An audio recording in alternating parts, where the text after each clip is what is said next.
It was just past 11 p.m. when a young woman walked into a quiet corner store on the edge of town. The aisles were nearly empty, the hum of the fluorescent lights the only sound breaking the stillness. She moved quickly, clutching a short shopping list in one hand and her phone in the other. A routine errand, nothing out of the ordinary. But as she reached for a carton of milk, she felt it, that piercing gaze, heavy and unyielding. She glanced over her shoulder, locking eyes with a stranger who seemed to linger just a moment too long. The air thickened as his words cut through the silence, sharp and unmistakable. What began as a simple shopping trip was about to take a turn that would leave lives altered forever. A sudden exchange of words, a crowd gathering, the sharp crack of a single moment echoing in the air. Was it instinct? A calculated response? Or something more complicated altogether?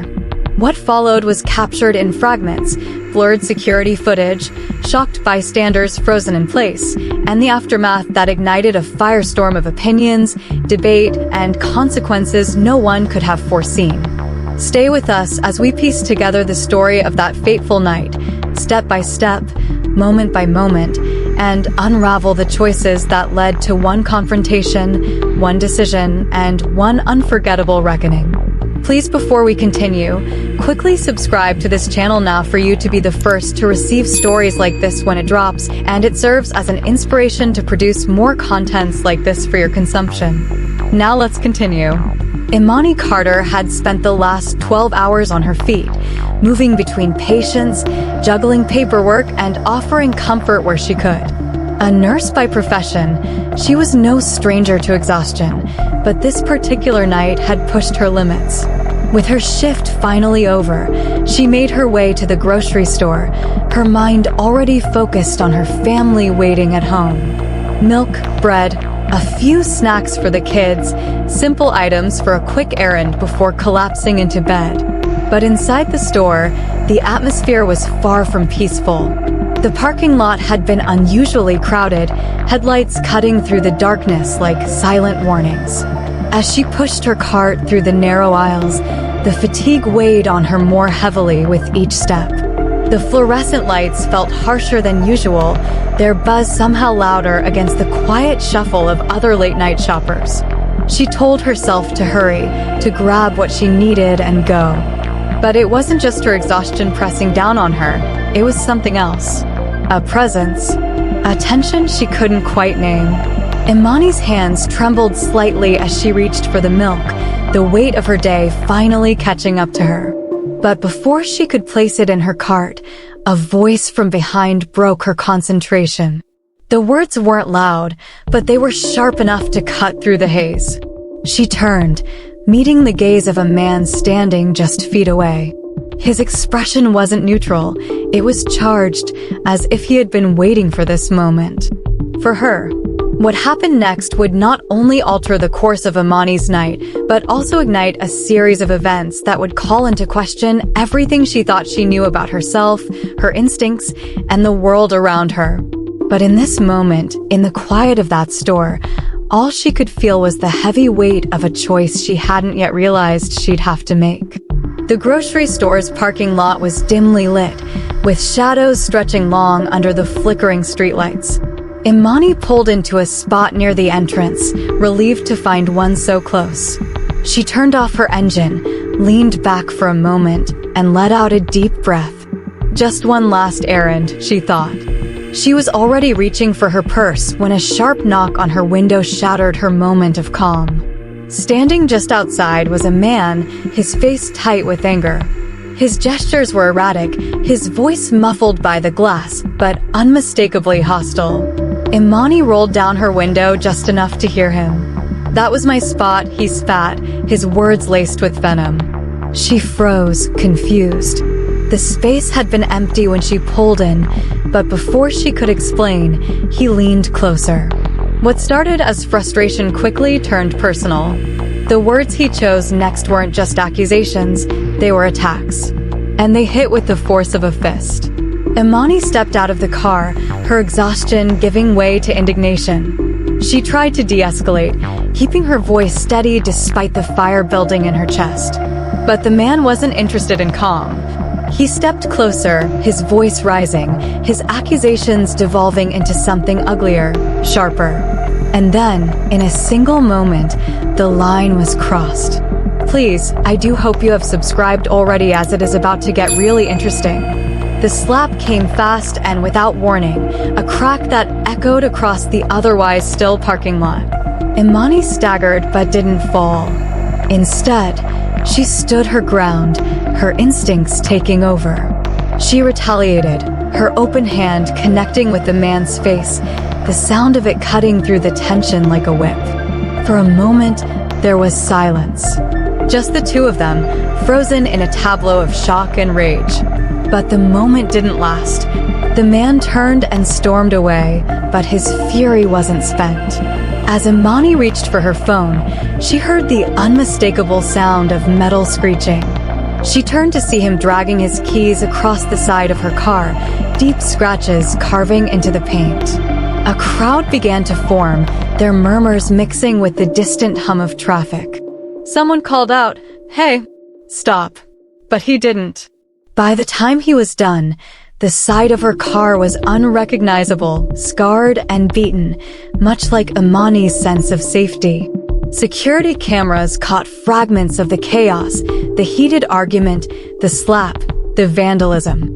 Witnesses stood in stunned silence, some fumbling with their phones, recording shaky footage of the aftermath.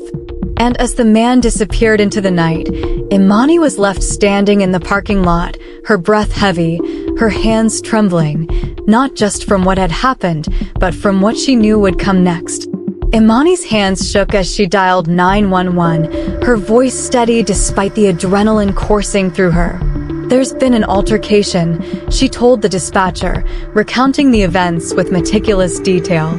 Within minutes, the flashing blue and red lights lit up the parking lot, cutting through the stillness of the night. Officers stepped out of their vehicles, their movements brisk and purposeful, as they approached Imani and the growing crowd. She walked them through the incident, pointing to the deep scratches on her car, the exact spot where the slap had occurred, and the direction the man had fled. Her voice wavered slightly, but her words were clear.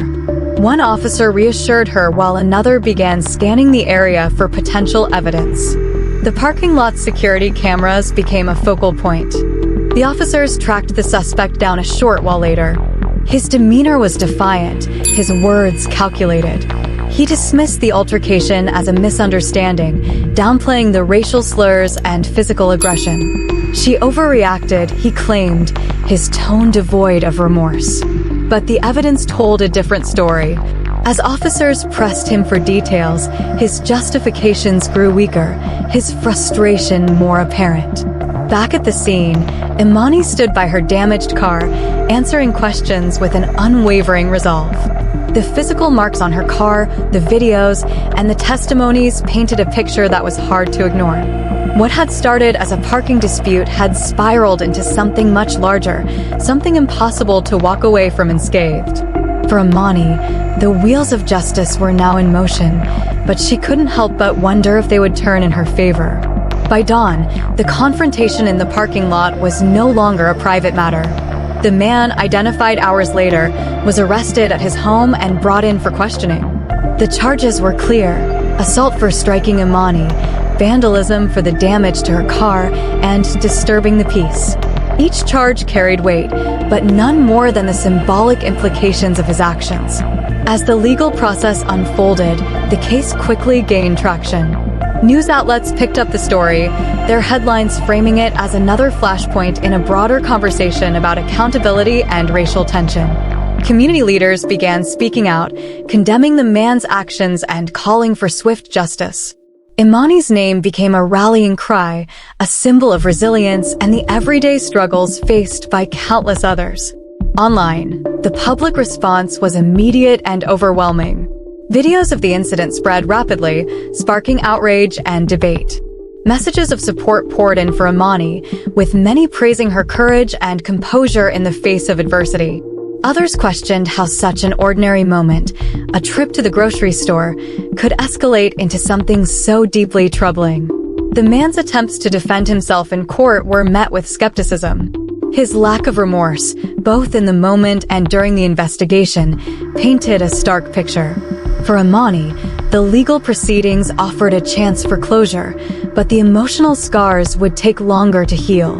She chose to file a civil lawsuit, seeking restitution not just for the damage to her car, but for the broader pain and humiliation inflicted that night.